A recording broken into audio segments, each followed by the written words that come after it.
when it comes to recording vocals, we got to keep it simple. We don't need 10, 15, 20 plugins in our tracking chain.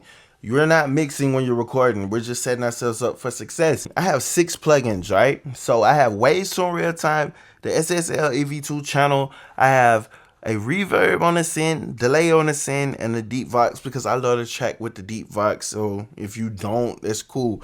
You can follow along with me. First up, Waves to Real Time is here just for the people that are melodic. They wanted something to vibe out with to stay in key. If you do not use auto tune or anything like that, you do not need it. But the SSL EV2, I chose this plugin right here because a lot of people can get it. It's a Waves plugin. And it's very simple to use, especially because there's a lot of presets, including like I got my own little preset pack for the plugin, you know what I'm saying? But it's like this emulates the SSL channel strip, you know what I'm saying? The board that people record through. So you could get some type of a studio workflow in whatever DAW. It could be FL, it could be Ableton, it could be Logic, Pro Tools, whatever, right? So I have a mic pre on here and I push the pre. Like if I turn it up more, you hear how louder my vocals get. That's a little bit too loud, and I turn it down, trying to find like a good level, right? Because when we're looking at my levels, like right here, I am literally too high. You see what I'm saying? Because I'm getting over -6, and that's bad, right?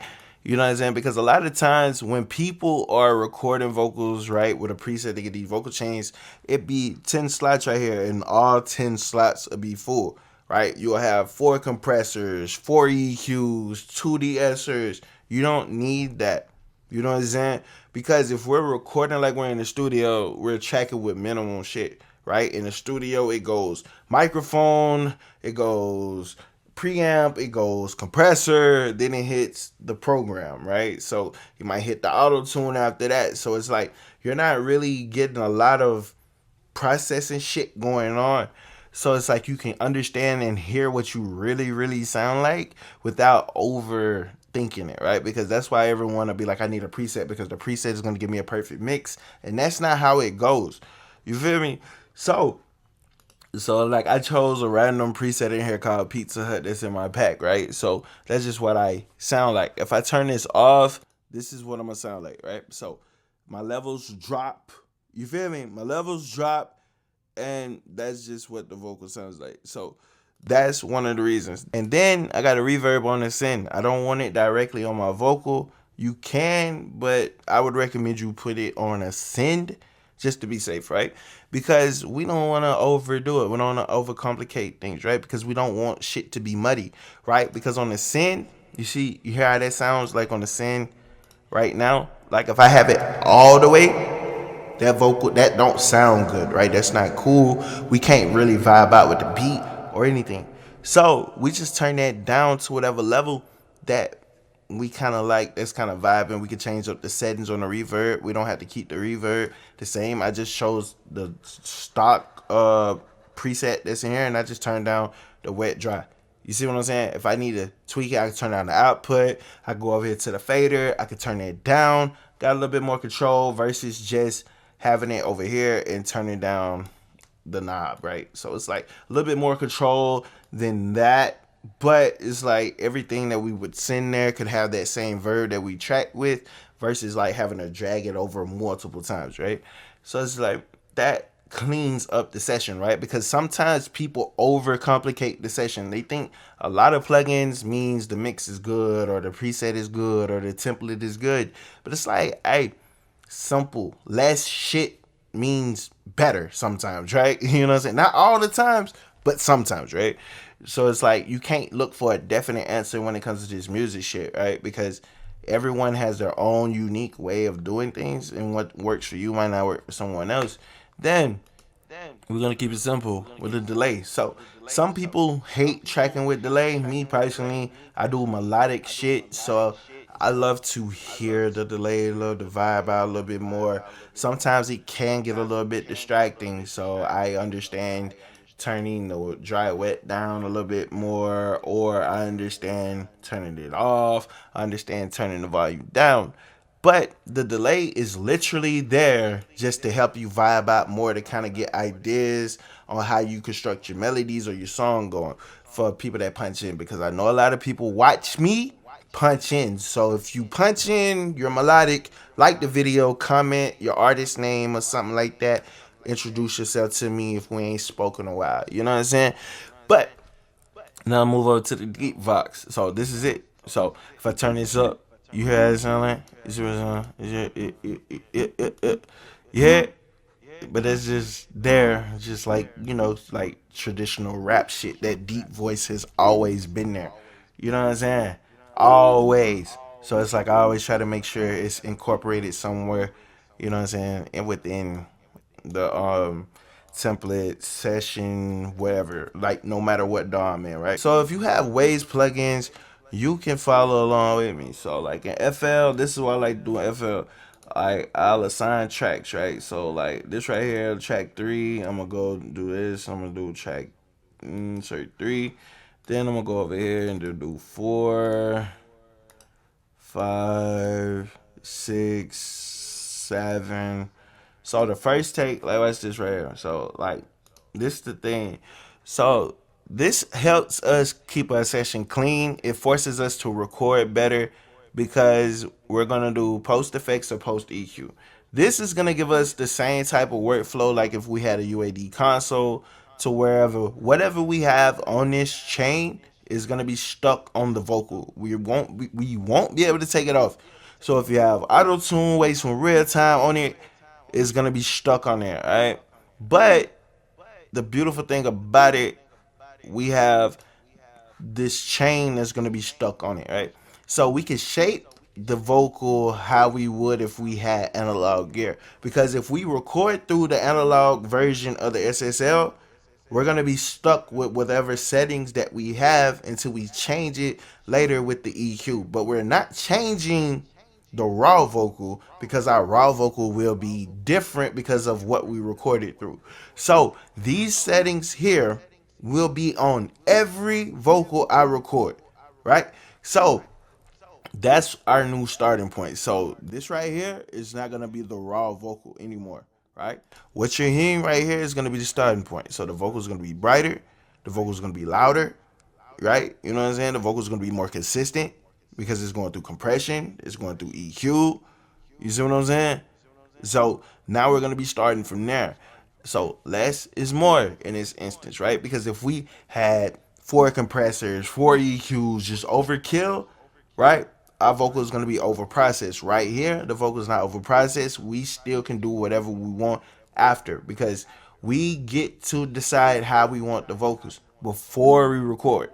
Engineering starts before we hit record. I just want you to understand that engineering doesn't just start when we get to mixing and coming up with the preset or just doing everything that the pros do. That's not when engineering starts. Engineering starts with choosing the microphone, the distance from the microphone, the vocal chain. Are we printing? Are we not printing?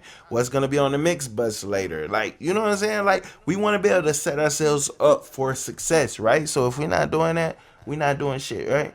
Yeah. Shame on me, no shame on you. Can't put the blame on me, put the blame on you. Yeah, girl, I know what you're trying to do. So right here, people are gonna say, well, if you just record without it and then gang stage it, it's like, gang, that's not how this shit work. I wanna be able to set my tone, shape my vocal however I wanna shape my vocal. So I don't have to overthink and stress how I want to mix my shit, right? I want to be able to make sure 80% of my sound is dialed in before I even think about mixing. You know what I'm saying? It's like that's the difference between niggas with presets and niggas that understand engineering. You know what I'm saying? It's like people that understand engineering understands. It's like, hey, I can do what I want. I understand the rules. I can break the rules. Right? I don't have to follow everything step by step. Like, nobody has to hold my fucking hand. Because at the end of the day, if I can get the sound that I want, I win. You know what I'm saying? If I can get this sound that the people that fuck with me, that the people, you know what I'm saying? If I can get the sound that people expect from me, I win. You know what I'm saying? It's like every single thing that you do does not have to be appreciated, respected, or liked by other engineers or other artists. You know what I'm saying? Because it's like you do what you want, right? Because like, watch this. Like if I go over here, right, and I turn this off, right? Then I go back over here and I turn this off and I turn this on. Shame on me, no shame on you. Can't put the blame on me, put the blame on you.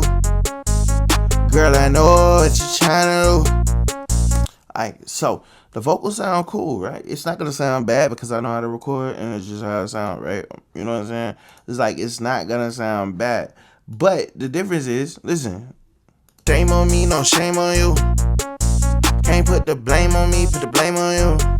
I start from a brighter place. Like you can tell the EQ and the compression is a little bit different. Shame on me, no shame on you. Can't put the blame on me, put the blame on you. Alright, so that vocal sounds a little bit inconsistent. Shame on me, no shame on you.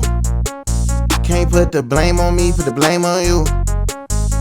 Girl, I know what you're trying to do. Girl, I know what you're trying to do. Alright.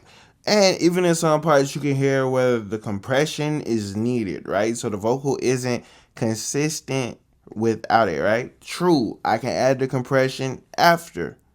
True. But if I'm not going to over compress during the recording process, why would I not do it? You know what I'm saying?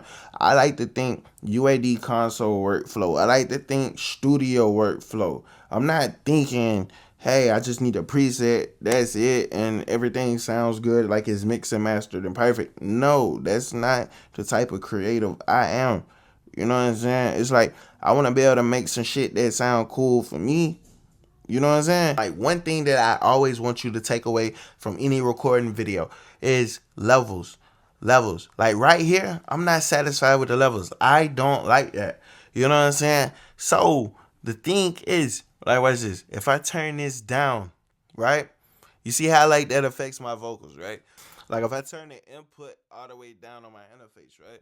If I turn the input down on my interface, you hear how my levels go down, right? Now, like if I want to just get more of the pre from the plugin without using the interface, this is what it sounds like for me. And you see how the levels go. So like if I turn this up on my interface, you see how I get more into the clipping territory. Right? You see how hot that vocal is? Like that's not good, right? Right? You know what I'm saying? So it's like we need to pay attention to levels because it's like everything matters in that instance, right? Because we want to be able to give ourselves enough room to where we have a vocal that's not gonna clip, that's not gonna distort when we start to add compression on our mix bus, when we start mixing, when we're adding EQ, when we're doing like whatever, right? So we just need to keep it simple, man. We don't need to overcomplicate the recording process. And again, this video is targeted for people that record. You know what I'm saying? Like this is not a mixing video.